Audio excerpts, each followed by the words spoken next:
Hello मेरे प्यारे दोस्तों, कैसे हैं आप सभी। मैं आप सभी का स्वागत करती हूं अपनी चैनल एसपी जहाँ पे। और आज हम लोग करने वाले हैं प्रश्नावली 10.2 के 6 नंबर क्वेश्चन से। मैंने आप लोगों को पार्ट 1 में 5 नंबर तक क्वेश्चन बहुत ही अच्छे तरीके से बता दिया था।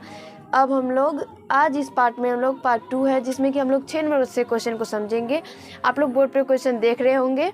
चलिए मैं आप लोगों को किताब से पढ़ के बताती हूँ कि 6 नंबर क्वेश्चन क्या कह रहा है। 6 नंबर में क्वेश्चन कह रहा है कि यदि किसी समानुपात के प्रथम 3 पद 3, 5 तथा 12 है तो चौथा पद ज्ञात कीजिए।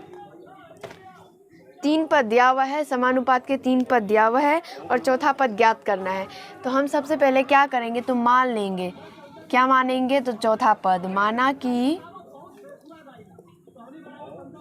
माना कि चौथा पद x है। मान लेंगे चौथा पद x है। तब क्या हो जाएगा, देखिए कितना पद है, 3, 5 और 12 दिया हुआ है। तब क्या हो जाएगा, 3:5 समानुपात 12:x। तब ये हो जाएगा, क्योंकि 3 पद समानुपात के 3 पद दिया हुआ है तो इसलिए 3:5 हो जाएगा और समानुपात 12 और चौथा पद x है। देखिए 1, 2, 3, 4 चौथा पद x है तो चौथा स्थान पे हम x दे दिए, बस 12:x हो जाएगा। अब इसको हम क्या लिख सकते हैं, 3/5 लिख सकते हैं समानुपात को बराबर, और इसको 12/x। अब इसको हम क्या करेंगे, तो कोना कोनी गुना करेंगे तो ये क्या हो जाएगा, 3x बराबर ये क्या हो जाएगा, 12 गुना 5। अब यहाँ से x और ये 3 को इस साइड हम लेके आ जाएंगे तो क्या हो जाएगा, ये 12 गुना 5 और ये गुना में है तो इससे रहेगा तो भाग हो जाएगा। अब यहाँ से x बराबर क्या हो जाएगा, ये इसको काटेंगे तो 4 और ये 20। तो x का मान क्या निकल के आ गया, 20। यानी चौथा पद क्या था, यहाँ x के स्थान पे क्या होगा, 20 होगा। चौथा पद x है। यहाँ अब यहाँ से लिखेंगे अतः चौथा पद 20। अब इसका आंसर यही निकल के आ गया। अब चलिए 7 नंबर क्वेश्चन को देखते हैं। तो 7 नंबर क्वेश्चन कह रहा है कि यदि 3:x समानुपात 9:15 हो तो x का मान ज्ञात कीजिए। चलिए अब 7 नंबर क्वेश्चन को देखते हैं।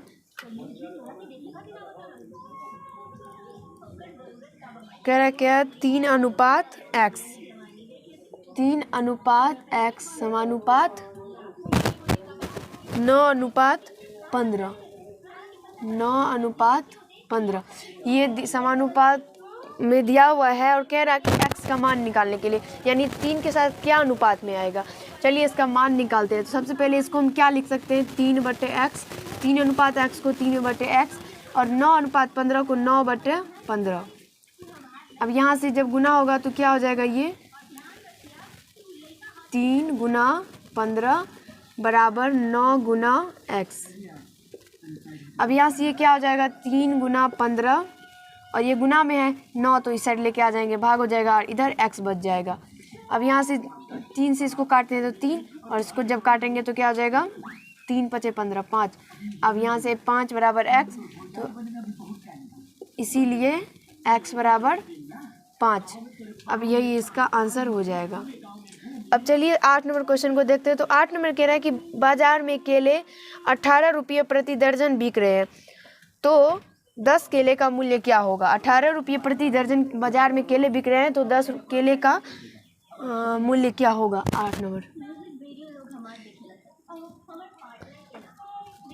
अब इसमें देखिए दोस्तों, सबसे पहले हम ऐसा एक डिब्बा बनाएंगे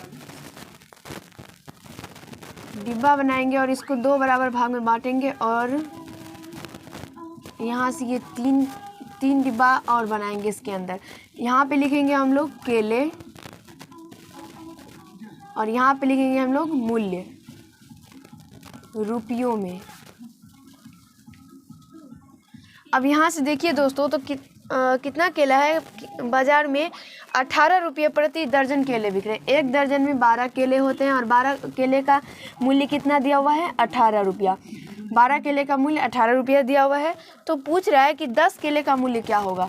तो 10 केले का मूल्य क्या होगा, तो हम x ले लें यहाँ पे।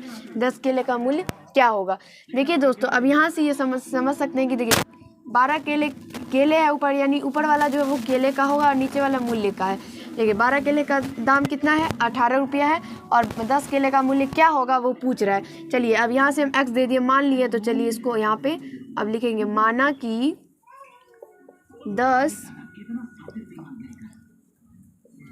10 केले का मूल्य x रुपया है। जो माने हैं वही लिखेंगे, 10 केले का मूल्य x रुपया है। माना कि 10 केले का मूल्य x रुपया है, तो यहाँ से ये इसको अब क्या, यहाँ पे ये भी लिख सकते हैं आप लोग, समानुपात के नियम से, समानुपाती के नियम से ये क्या हो जाएगा, 12:10 समानुपात 18:x। अब यहाँ से देखिए दोस्तों, तो मैंने आप लोगों को बताया था कि अनुपात क्या होता है, तो समान राशियों की तुलना अनुपात कहलाता है। तो यहाँ पे देखिए दोस्तों, यहाँ पे 12 केला और यहाँ पे 10 केला, ये दोनों केला है, 12 और 10 ये केला है, 18 और x ये दोनों मूल्य है। तो हम लोग केला के साथ केला का अनुपात निकालेंगे और मूल्य के साथ मूल्य का अनुपात निकालेंगे। तो यहाँ से इसलिए हम 12:10 दिए, समानुपात 18:x दिए।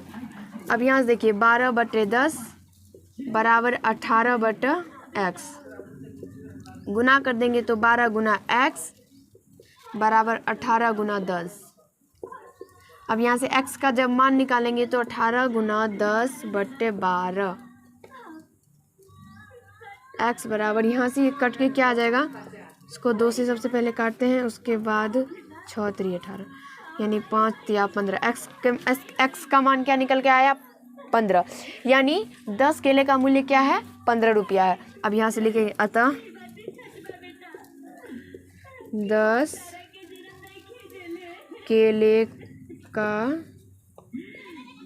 मूल्य 15 रुपया होगा। 10 केले का मूल्य कितना रुपया होगा, तो 15 रुपया होगा। तो आशा करती हूँ दोस्तों कि आप लोगों को 8 नंबर तक बहुत ही अच्छी तरीके से समझ में आ गया होगा और कहीं से कोई दिक्कत या समस्या नहीं हुआ होगा।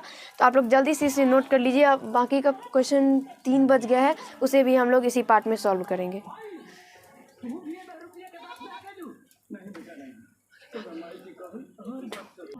आइए दोस्तों, अब हम लोग क्वेश्चन नंबर 9 से समझते हैं और बहुत ही अच्छे तरीके से इसे भी समझने का प्रयास करेंगे। और आशा है दोस्तों कि आप लोगों को 6 से 8 तक बहुत अच्छे तरीके से समझ में आ गया होगा। 9 नंबर क्वेश्चन कह रहा है कि मिठाई बनाने में चीनी और खोए का अनुपात 3:7 रखा जाए तो 12 किग्रा चीनी की मिठाई बनाने हेतु कितने खोए की आवश्यकता होगी। कह रहा है कि मिठाई बनाने के लिए चीनी और खोए का अनुपात 3:7 रखा गया है, यानी कि चीनी अगर मान लीजिए किग्रा है, तो मान लीजिए अगर चीनी 3 किग्रा आवश्यकता होती है मिठाई बनाने के लिए, तो खोए का अनुपात कितना है, 7 किग्रा, यानी 7 किग्रा खोए की आवश्यकता होती है। तो आगे कह रहा है कि तो 12 किग्रा चीनी की मिठाई बनाने हेतु कितने खोए की आवश्यकता होगी, यानी अगर 12 केजी चीनी देंगे तो कितना केजी हमें खोए की आवश्यकता होगी। तो चलिए इसे भी हम 8 नंबर जैसे बनाए थे उसी तरह से सबसे पहले एक डिब्बा बनाएंगे और डिब्बा से समझेंगे हम लोग। तो सबसे पहले हम लोग क्या करेंगे, तो इसको 2 बराबर भाग में बांट देंगे और यहाँ पे हम लोग लिखेंगे चीनी और यहाँ पे लिखेंगे हम लोग खोए।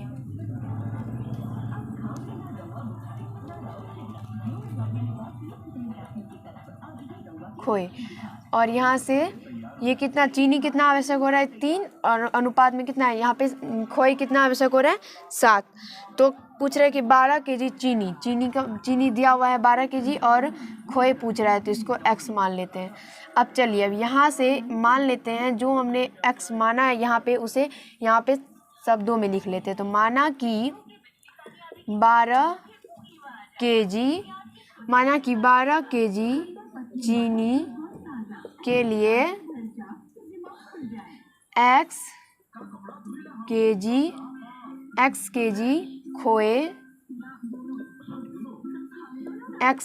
खोए की आवश्यकता होगी।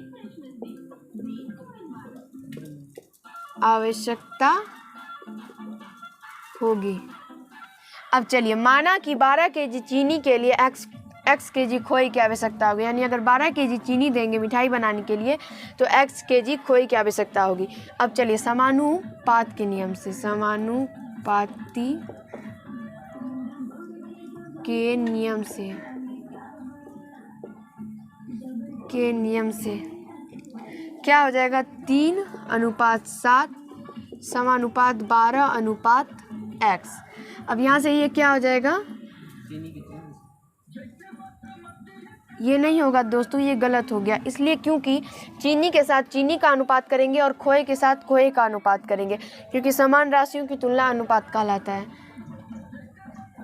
3:12 समानुपात 7:x हो जाएगा। और यहाँ से 3/12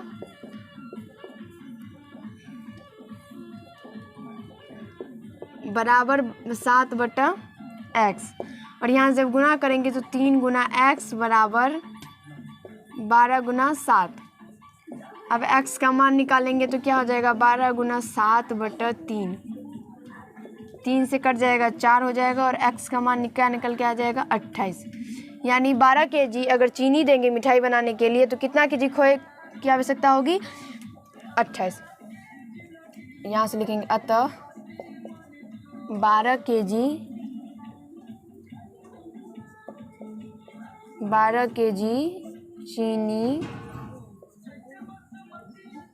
चीनी के लिए 28 kg खोए की आवश्यकता होगी।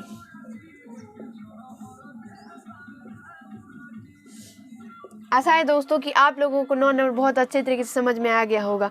अब चलिए 10 नंबर क्वेश्चन को पढ़ते हैं। तो 10 नंबर क्वेश्चन कह रहा है कि एक मोटरसाइकिल 2 लीटर में 120 किमी दूरी तय करता है। बताइए 300 किमी दूर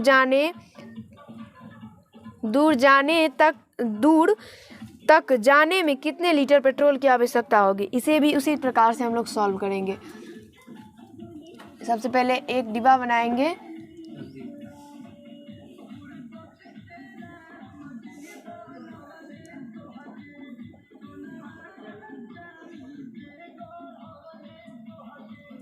क्या है, दूरी दिया हुआ है और पेट्रोल दिया हुआ है। तो चलिए एक में लिखेंगे दूरी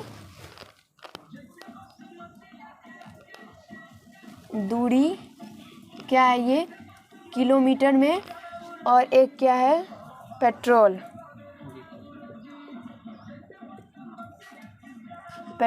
लीटर में।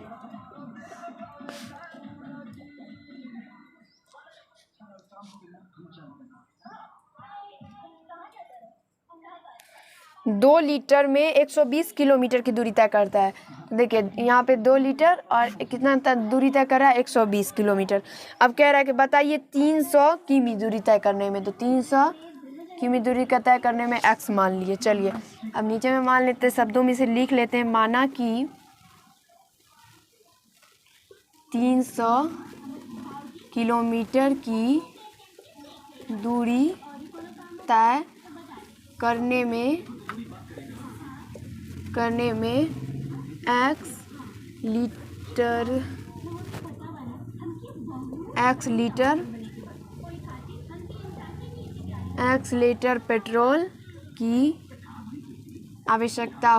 लीटर पेट्रोल की आवश्यकता होगी। चलिए दोस्तों, क्या मान लिए कि माना कि 300 किलोमीटर की दूरी तय करने में x लीटर पेट्रोल की आवश्यकता होगी। तो यहाँ से क्या हो जाएगा, समानुपाती के नियम से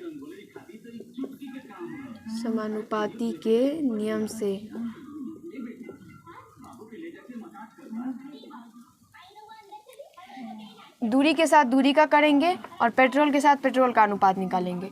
तो दूरी के साथ 120 अनुपात 300 और समानुपात 2:x। और यहाँ से ये क्या निकल के आएगा, तो 120/300 बराबर 2/x। यहाँ से जब गुना करेंगे तो 120 गुना x बराबर 300 गुना 2। तो x बराबर 300 गुना 2 बट्टे क्या आ जाएगा 120। ये 0 से ये 0 चला गया, फिर यहाँ से 2 से 6 और ये 6 से 5, तो x बराबर 5। तो यहाँ से क्या निकल के आ गया दोस्तों, x बराबर 5, यानी 300 किलोमीटर की दूरी तय करने में कितना लीटर पेट्रोल की आवश्यकता होगी, तो 5 लीटर पेट्रोल की आवश्यकता होगी। तो यहाँ से लिखेंगे अतः 300 किलोमीटर की दूरी तक जाने में 5 लीटर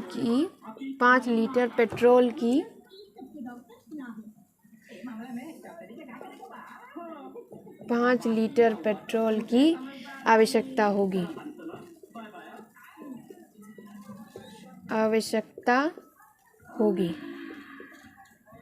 और यहाँ से इसका आंसर क्या निकल के आ जाएगा दोस्तों, 5। तो आशा करती हूँ कि आप लोगों को 9, 10 बहुत ही अच्छे तरीके से समझ में आ गया होगा और आप लोग इसे नोट कीजिए। अब हम लोग 11 नंबर क्वेश्चन को समझेंगे। चलिए दोस्तों, अब हम लोग 11 नंबर क्वेश्चन को समझते हैं। 11 नंबर क्वेश्चन कह रहा है एक मकान का 4 माह का किराया 10,000 रुपया है, तो पूरे वर्ष का किराया क्या होगा। एक वर्ष में कितने महीना होते हैं, कितना माह होता है, तो 12 होता है। 11 नंबर। चलिए यहाँ से इसको भी डिब्बा के रूप में ही हम लोग समझते हैं। डिब्बा बना लेते हैं और उसके बाद इसको 2 बराबर भाग में बांटेंगे। तो ऊपर में क्या होगा, माह, और नीचे में क्या होगा, किराया, रुपयों में, किराया रुपयों में। और यहाँ से माह कितना है, देखिए 4 माह का किराया 10,000 रुपया है, 4 रुपया, और यहाँ पे 4,000 मतलब 10,000 रुपया है 4 माह का किराया। और कह रहा है पूरे वर्ष का किराया बताइए। तो पूरे वर्ष में कितना माह होता है, 12। तो क्या हम लोग मान लेंगे, हम लोगों को मालूम तो है नहीं, निकालना है, तो मान लेंगे क्या, x। और यहाँ से इसको शब्दों में लिख लेते हैं, माना कि 12 माह, आप लोग यहाँ पे पूरे वर्ष का किराया भी लिख सकते हैं। 12 माह का किराया x रुपया है। माना कि 12 माह का किराया x रुपया है, तो यहाँ से कि हम लोग क्या माह के साथ माह का अनुपात निकालेंगे, समानुपात किराया के साथ किराया का अनुपात निकालेंगे। और यहाँ से ये क्या आ जाएगा, 4/12 बराबर 10,000 बटे x। और यहाँ से ये क्या निकल के आ जाएगा दोस्तों, और यहाँ पे आप लोगों को समानुपाती के नियम से भी लिखना है, समानुपाती के नियम से। और यहाँ से ये क्या आ जाएगा, गुना होगा, तो 4 गुना x बराबर 10,000 गुना 12। तो यहाँ x का मान यहाँ से क्या निकल के आ जाएगा दोस्तों, तो x को इस साइड लेके आ जाएंगे तो भाग हो जाएगा, क्योंकि इस साइड गुना के साथ x के साथ गुना के संबंध में है। तो यहाँ से x का मान क्या निकल के आएगा, 4 तिया 12, यानी 30,000 रुपया निकल के आ गया दोस्तों। तो आशा करती हूँ दोस्तों कि आप लोगों को समझ में आ गया होगा। और यहाँ से क्या लिखेंगे, अतः पूरे